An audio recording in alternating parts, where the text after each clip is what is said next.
सोबत आहेत राज्यामध्ये इंधनचा तुटवडा याबाबत आता वंचितकडनं आंदोलन केलं जाणार आहे. आपण थेट त्यांच्याशीच बोलणार आहोत. काय सांगाल की इंधनाचा तुटवडा नाही, एका बाजूला केंद्र सरकार राज्य सरकार म्हणत आहे, दुसऱ्या बाजूला मंत्र्यांकडनं जी आहे ती विशिष्ट समाजाला जी आहे ते इंधनाचा पुरवठा करण्यात यावा अशा प्रकारची पत्र देण्यात येतात. हा एक दुटप्पी भूमिका वाटते का तुम्हाला? निश्चित, कारण सरकार जे सांगतंय आणि ग्राउंडवर जी रियालिटी याच्यामध्ये खूप मोठा फरक आहे. आणि खरं मीडियाच्या माध्यमातूनच ते सर्वात जास्त आपल्या पुढे येत आहे. ज्या प्रकारच्या रांगा आपण सिलेंडर दुकानांच्या बाहेर बघतोय, ज्या प्रकारच्या रांगा पेट्रोल पंप्सच्या बाहेर बघतोय, हे काहीतरी सांगतंय. आणि फक्त काही लोक पॅनिक मोडमध्ये म्हणून ते होत नाहीये. जेव्हा तुम्ही सांगता की 25-25 दिवसांनी गॅस सिलेंडर येणार, 40-40 दिवसांनी गॅस सिलेंडर येणार, घर नाही चालू शकत असं. 4 ते 5 दिवस मॅक्सिमम ते झालं पाहिजे गॅस सिलेंडरचं किमान डिलिव्हरी. त्या सगळ्या मुद्द्यांना घेऊन आपण वंचित बहुजन आघाडीच्या माध्यमातून 6 एप्रिल रोजी राज्यभर एक आंदोलन करत आहोत, सगळ्या जिल्ह्यांच्या ठिकाणी, मुख्य ठिकाणी, जिथे आपण प्रतिकात्मक म्हणून गॅस सिलेंडर मिळत नाहीये, जी चूल आता लोक वापरायला सुरू करतात, ते आपण करणार आहोत. तिथे अन्न शिजवून आपण ज्या त्या कलेक्टरला देणार आहोत आणि निवेदन देणार आहोत. प्रश्न असा आहे, तुम्ही जर हे पत्र बघितलं, हे मंगल प्रभात लोढा यांनी त्यांच्या असेंब्लीमध्ये ज्या जैन मंदिर आहेत त्यांचे काहीतरी धार्मिक कार्यक्रम सुरू आहेत सध्या, आणि त्यांनी पत्र लिहिलंय छगन भुजबळ साहेबांना की तुम्ही प्रत्येक मंदिराला 5-5 सिलेंडर द्या. कुठल्याही धर्माला, कुठल्याही धार्मिक विधीला आपला काही तसा हे नाही. पण प्रॉब्लेम हा आहे की जेव्हा तुम्ही सामान्य माणसाचं काहीच बघत नाही, तुम्ही मंत्री, तुम्ही लोकप्रतिनिधी म्हणून फक्त जेव्हा अमुक धर्माचं किंवा अमुक मंदिराचं म्हणणार, लोकांचे जे प्रश्न ते तुम्ही कधी बघणार? आणि जर तुम्ही ह्यांना देणार असाल, बाकीच्यांनी काय करायचं? त्यांच्या प्रश्नाबद्दल तुम्ही तुमच्या कॅबिनेटमध्ये का बोलत नाही? आणि जो काही अनियमितता सध्या सुरू आहे, म्हणजे एक बळी गेलाय ऑलरेडी, त्या लाईनीमध्ये उभं राहून आमचेच एक कार्यकर्ते वंचित बहुजन आघाडीचे, त्यांचा मृत्यू झालेला आहे. माजी सरपंच म्हणून ते काम करत होते, त्यांचा मृत्यू झालेला. असे जर प्रकरण होत असतील, म्हणजे सरकार जे सांगते आणि जे खरंच ग्राउंड रियालिटी आहे त्याच्यामध्ये खूप फरक आहे. दुसरीकडे इंधनाचा तुटवडा आणि एका बाजूला आपण बघतो की महाराष्ट्रामध्ये असे अनेक, म्हणजे पुरोगामी म्हणवलं जाणाऱ्या महाराष्ट्रामध्ये जे आहेत ते असे अनेक प्रश्न उद्भवत आहेत. अशोक खरात प्रकरण असू दे, त्याच्यामध्ये रुपाली चाकणकर यांना समन्स पाठवण्यात आलेलं, मात्र अद्यापही त्या चौकशीसाठी किंवा त्यांची जी माहिती घेण्यासाठी जे त्या पोलीस स्टेशनला पोहोचलेल्या नाही आहेत. तुम्ही स्वतः सुद्धा राज्य महिला आयोगाच्या सदस्य राहिलेल्या आहेत. नेमका प्रोटोकॉल काय असतो, किंवा नेमकं अशा प्रकारच्या अशोक खरात सारख्या प्रकरणामध्ये ज्या राज्य महिला आयोगाच्या अध्यक्षा हे त्यांना गुरुस्थानी मानत असतात, तेव्हा समाजामध्ये काय इम्पॅक्ट जात असतो? सामाजिक जीवनामध्ये असताना किंवा राज्य महिला आयोगासारखं एखादं संविधानिक पद तुम्हाला असताना, तुम्ही जे सांगताय भाषणातून वारंवार रटवताय, पोपटासारखे जे बोलताय, शाहू फुले आंबेडकर सांगताय, महिलांना सांगताय की संविधान वाचा, पोट्टा पुराण बाजूला ठेवा, आणि तुम्ही जेव्हा खरं तुमच्या पर्सनल आयुष्यामध्ये तुम्ही 4 भिंतीमध्ये काय करता, तुम्ही देवपूजा करता, त्याला कोणाचा विरोध नाही.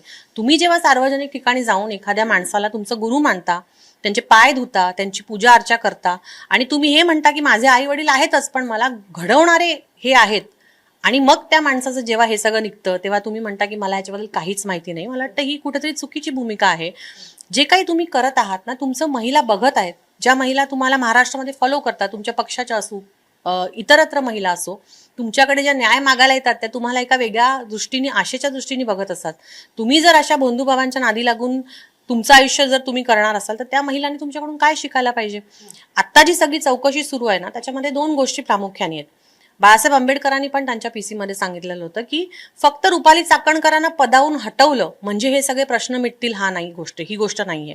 त्या चौकशीमध्ये, त्या व्हिडिओजमध्ये जे जे लोक अडकलेले आहेत, ज्यांचे व्हिडिओज आहेत, आमच्याकडे इत्तंभूत माहिती होती की त्या सगळ्या प्रकरणामध्ये आजी माजी मंत्री, आजी माजी खासदार, त्यांची मुलं हे पण तिथे आहेत. आणि हा जो भोंदू खरात हे फक्त शोषण स्वतः करत नव्हता, तर हे जेव्हा करत होते त्याचा तो विटनेस पण आहे.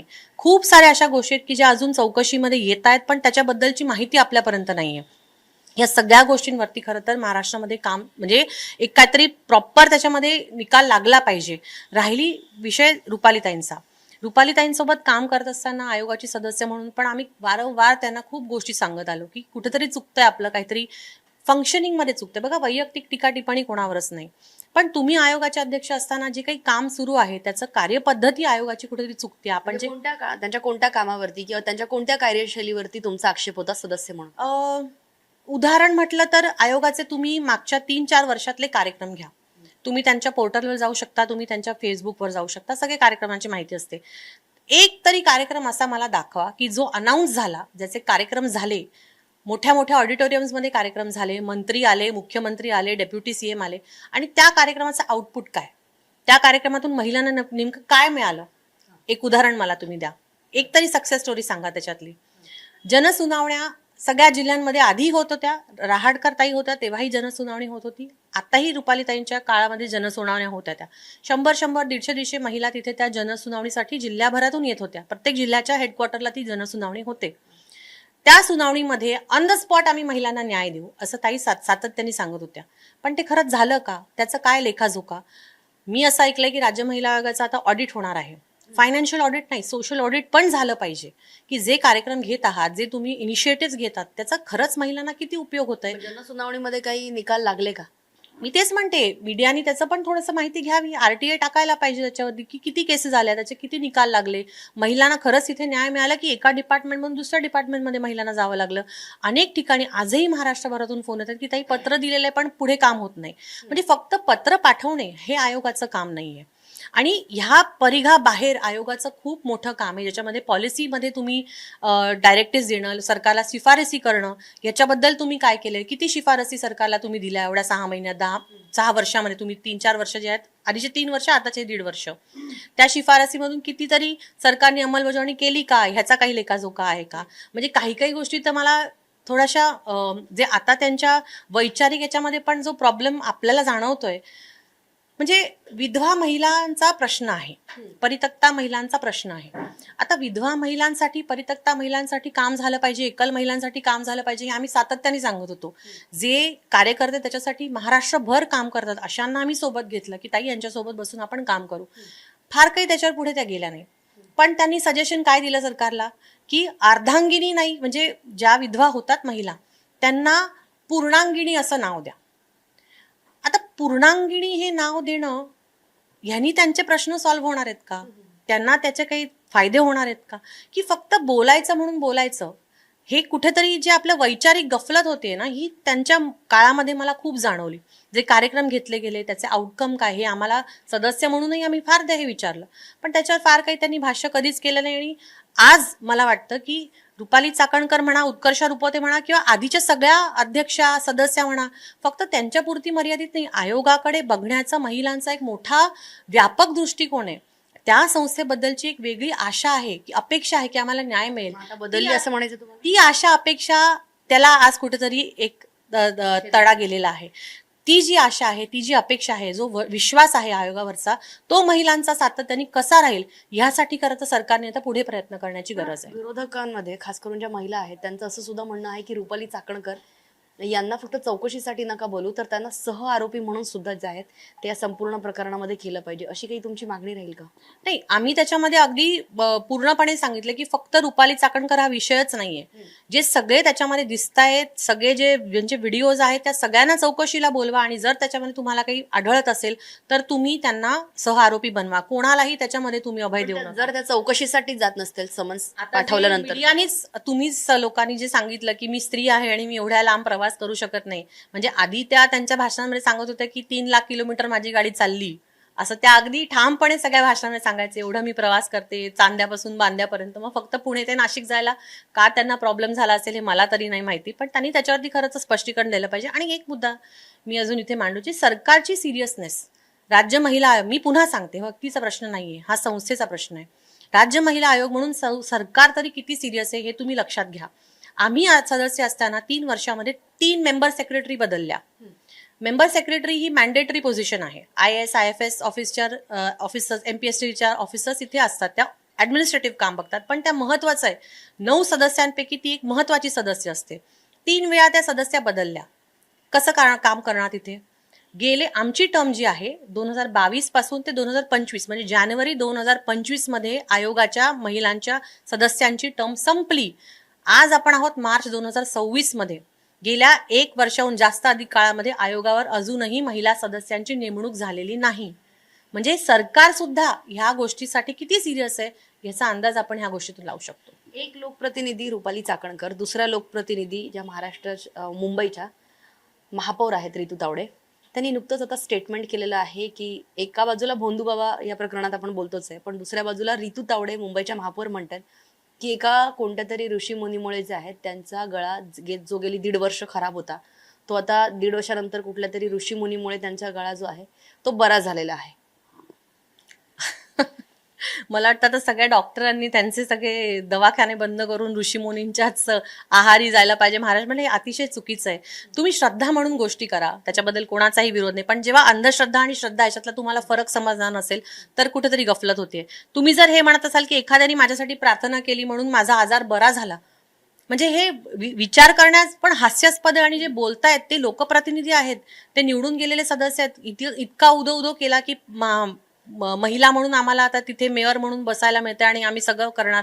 जर तुम्ही मुंबई आणि महाराष्ट्राच्या महिलांपुढे हा जर असा एक पायंडा पाडणार असाल तर मग हे कठीण आहे. आणि ज्या महिला खरं तर पोझिशन अशी आहे की तुमच्याकडे इतर महिला खूप आशेने बघतात, तुम्हाला बघून त्या काही करतात, पुढे जाऊन तुमच्याकडून शिकतायत. तुम्ही जर असं बोलायला लागलं तर हे अतिशय चुकीचं आहे.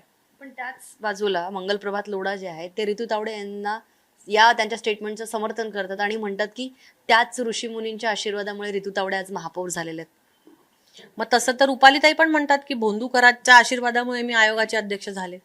त्यामुळे हे श्रद्धा आणि अंधश्रद्धेतला खेळ आहे.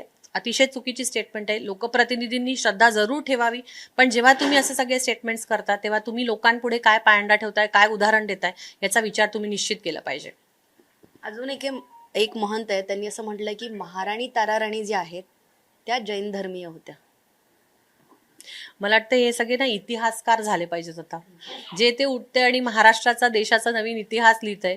आता ताराराणींचा इतिहास काय हे नव्याने ते जर सांगणार असतील तर म्हणजे फारच हास्यास्पद आहे. त्यामुळे अशी विधानं करून उगच काहीतरी निर्माण करण्यापेक्षा जे मूळ प्रश्न आहेत महाराष्ट्राचे, देशाचे, महिलांचे, त्याच्याबद्दल ह्या सगळ्यांनी बोललं, त्याच्यावरती जर काही केलं तर उलट महिला त्यांना जास्त म्हणजे थँक्यू म्हणतील असं मला वाटतं. दुसऱ्या बाजूला एक अत्यंत आता म्हणजे असं समोर येत आहे की राज्याचे मुख्यमंत्री देवेंद्र फडणवीस यांच्या नेतृत्वामध्ये मुंबईच्या महापौर ज्या आहेत ऋतू तावडे महिला महापौर झाल्या. त्याचबरोबर आता अश्विनी भिडे या मुंबईच्या पहिल्या महिला कमिशनर मुंबई महानगरपालिकेच्या झालेल्या आहेत. त्यांच्याच टर्ममध्ये मागच्या वेळेस आपण बघितलं की रश्मी शुक्ला ज्या आहेत त्या सुद्धा पोलीस पहिल्या महासंचालक झाल्या होत्या. सुजाता सौनिक या मुख्य सचिव झाल्या होत्या राज्याच्या. आणि आता महानगरपालिकेमध्ये सुद्धा जे आहेत किशोरी पेडणेकर विरोधी पक्षनेते आहेत. महिला राज आलं म्हणायचं महाराष्ट्रामध्ये. फक्त महत्वाच्या ठिकाणी महिला बसली म्हणजे महिला राज येणार नाही. जोपर्यंत शेवटच्या रांगेत उभी असलेल्या शेवटच्या महिलाला न्याय मिळत नाही, राज्य महिला आयोगाचं आताच आपण बघितलं की कितीतरी केसेस या पेंडिंग आहेत. हे 5-6 जणींना मिळालं, आनंद आहे. डेप्युटी सीएम पण पहिल्याच आपल्या सुनेत्राताई पवार झालेल्या आहेत, त्याचाही आनंद आहे. पण फक्त त्या जागेवर बसून महिला फार पुढे गेल्या असं नुसतं बोलून चालणार नाही. महाराष्ट्रामधल्या मागच्या 10 वर्षातल्या मिसिंग महिलांचं जर तुम्ही नंबर बघितले, महिला आणि मुली, आपण देशातल्या दुसऱ्या का तिसऱ्या नंबरवर आहोत. की आपल्याकडून सर्वात जास्त महिला आणि मुली गायब होत आहेत अक्षरशः. वर्षाला जरी तुम्ही 10,000 म्हटल्या तर मागच्या 10 वर्षात किती झाल्या याचा आकडा तुम्हीच बघा. रेप केसेसमध्ये आज महाराष्ट्रामध्ये प्रत्येक मिनिटाला 1 ते 2 रेप होत आहेत. ही आकडेवारी माझी नाहीये, ही NCRBची महाराष्ट्राचीच आकडेवारी आहे. त्याचबरोबर 3 महिने आधी आलेला मार्च मधला आणि वुमेन्स डेच्या आसपास रिलीज झालेला रिपोर्ट आहे की महाराष्ट्रामध्ये ड्रॉपआउट रेट मुलींच्या बाबतीतला सर्वात जास्त आज महाराष्ट्रामध्ये. म्हणजे या 5-6 महिला एका ठिकाणी आहेत, निश्चित आहेत, त्यांच्या कर्तृत्वाने त्या गेल्या त्या पोझिशनपर्यंत. पण ह्या ज्या हजारो लाखो महिला आजही अंधश्रद्धेच्या विळख्यात आहेत, कुठेतरी वंचित समूहांच्या आहेत, त्यांना त्यांच्या घरामध्ये प्रॉब्लेम आहेत, त्यांना नोकरीच्या ठिकाणी शोषण सहन करावं लागतंय, त्यांना ते जे काम करतात त्याचा मोबदला पण पुरुषांच्या प्रमाणे मिळत नाहीये. त्यामुळे असे असंख्य प्रश्न आहेत. त्यामुळे ह्याचा उदो जरूर करा, पण हे जे मुख्य प्रश्न वंचितांचे आहेत, महिलांचे, त्याच्याकडे लक्ष द्या. ही विनंती मी नक्कीच आपल्या मुख्यमंत्र्यांना या निमित्ताने करेन. बोलल्याबद्दल. तर आपल्यासोबत होत्या वंचितच्या नेत्या उत्कर्षा रुपवते, ज्यांचं असं म्हणणं आहे की एका बाजूला महिला ज्या आहेत त्या मोठमोठ्या पदावरती बसता आहेत. म्हणजे राज्याच्या उपमुख्यमंत्री सुद्धा सुनेत्रा पवार आहेत, मुंबई महानगरपालिकेच्या ज्या महापौर आहेत त्या सुद्धा ऋतू तावडे आहेत. आता मुंबई महानगर पालिकेच्या कमिशनरपदी सुद्धा ज्या आहेत त्या अश्विनी भिडे आलेल्या आहेत. असं असताना सुद्धा जर अशोक खरात सारखे भोंदू बाबा महिलांना त्यांच्या जाळ्यात ओढत असतील आणि शेवटच्या म्हणजे घटकापर्यंत महिलांना जर न्याय पोचत नसेल तर खरोखर महिला राज आला का, यावर आता पुन्हा एकदा सवाल उपस्थित होतोय. व्हिडिओ जर्नलिस्ट मनोज सह ज्योत्स्ना गमने, जय महाराष्ट्र, मुंबई.